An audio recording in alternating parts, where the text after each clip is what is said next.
Chrono Trigger is without a doubt a classic and beautifully detailed game. Its production brought on one of the greatest collaborations in gaming history, and its presentation, history, and place in the hearts of retro gamers and collectors is undeniably secure for years to come. Retroware TV has taken a look at Chrono Trigger's history, story, and its place in gaming lore.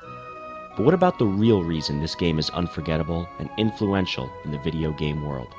The reason is, without a doubt, its gameplay. Chrono Trigger began like any other Square role-playing game. The main player's protagonist is introduced in a picturesque and fairy tale-like town environment, with various non-player characters providing information and plot-advancing pieces of the story. Unlike many RPGs, Chrono, your main character, is voiceless.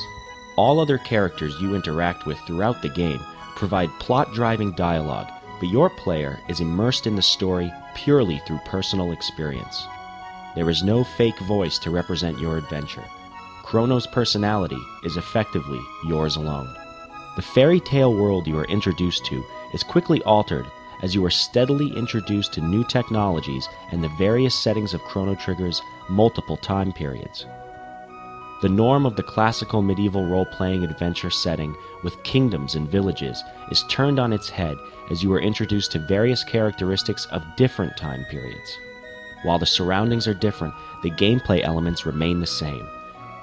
There is a scaled-down overworld where your tiny on-screen character can walk or fly in the time ship Epic. You can travel to different areas of the overworld by this method. In this game, navigating the overworld in this fashion is completely safe, as no random encounters take place in the overworld. There are forests, towns, individual buildings and homes, as well as the ubiquitous caves, dungeons, and castles.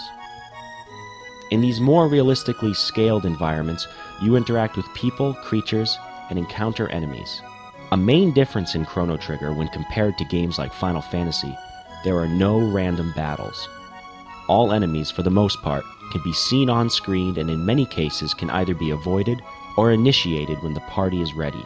Of course, in some more tense and dangerous environments, enemies can definitely arrive unannounced, taking the party a bit off guard.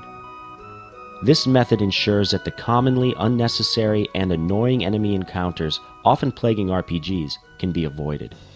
Of course, battling enemies like in any RPG helps build the experience points and leveling attributes like strength, luck, speed, and defense. While this specific type of enemy encounter is similar to the adventure RPG genre, all fights are still turn-based, just without cutting to a separate battle screen. Everything takes place on the field map. Battles consist of physical attacks, magic attacks, and special attacks learned through increased leveling and depending on who you have in your party at the time. Magic and special attacks are called techs. These techs can sometimes be combined with other party members to create combinations of shared skills. Square employed the active time battle system for Chrono Trigger, similar to the one found in Final Fantasy IV. A timer indicates when your character is available to select an attack. In the beginning of the game, or in the subscreen, you can select whether the enemies prepare in an active versus wait system. You can only have 3 characters in your party at a time, and as you meet more, they can stay in place at the end of time and be switched out as needed at any point during the game. Because the battles are top-down and played on the actual movable field, your party members can occasionally switch their locations, allowing for better use of shared tech attacks. Games are saved at specific save points designated by a small starry field, and the saved games fall within named chapters that are selected at the start of a game. Chrono Trigger is unique in the way that it also allowed for the New Game Plus option, once the game has been beaten for the first time. The New Game Plus feature allows the player to restart the game from its beginning, allowing for the retention of all previously acquired experience, leveling, and items.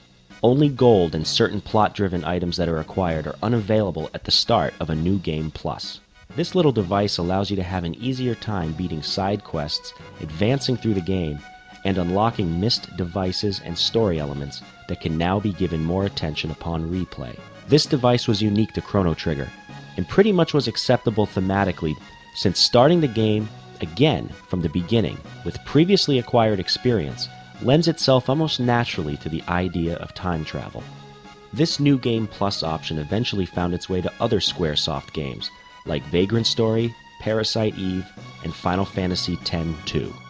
Another unique gameplay feature is that after some limited progression in the story, and because of the ability to travel through time, you can actually face the last boss of Chrono Trigger in his time frame of 1999 at almost any time of your choosing. Depending on when, how, and with which characters you defeat Lavos, you are introduced a unique ending sequence to the game. Small things you influence throughout the game, as well as the larger ones, can significantly or minimally alter what occurs during your ending sequence. There are a total of 13 different endings in the game. This is of course if you include the bad ending, which plays out when you lose to Lavos. The multiple ending element creates a consistent replay value to Chrono Trigger. I have to say that now as we at Retroware TV wrap up this 3-part review, I have become even more enamored by this game. Its story, the well-developed cast of characters, and the gameplay innovations that have just been mentioned, it is a game worthy of being picked up, rediscovered, and investigated again and again. The irony is that this game is timeless, not just because of its quality, but because of its time-traveling aspects. These story experiences can be rediscovered again and again. Thank you for watching Retroware TV's visit to the world of Chrono Trigger. It harkens back to the video game era of the mid-90s, and it shows the beginning of the budding RPG popularity in America. Chrono Trigger's unique elements and qualities helped redefine the genre and helped urge future designers to push games in new directions. From Medina to Guardia, from your Super Nintendo to the end of time, Chrono Trigger will always live in the hearts of classic gamers.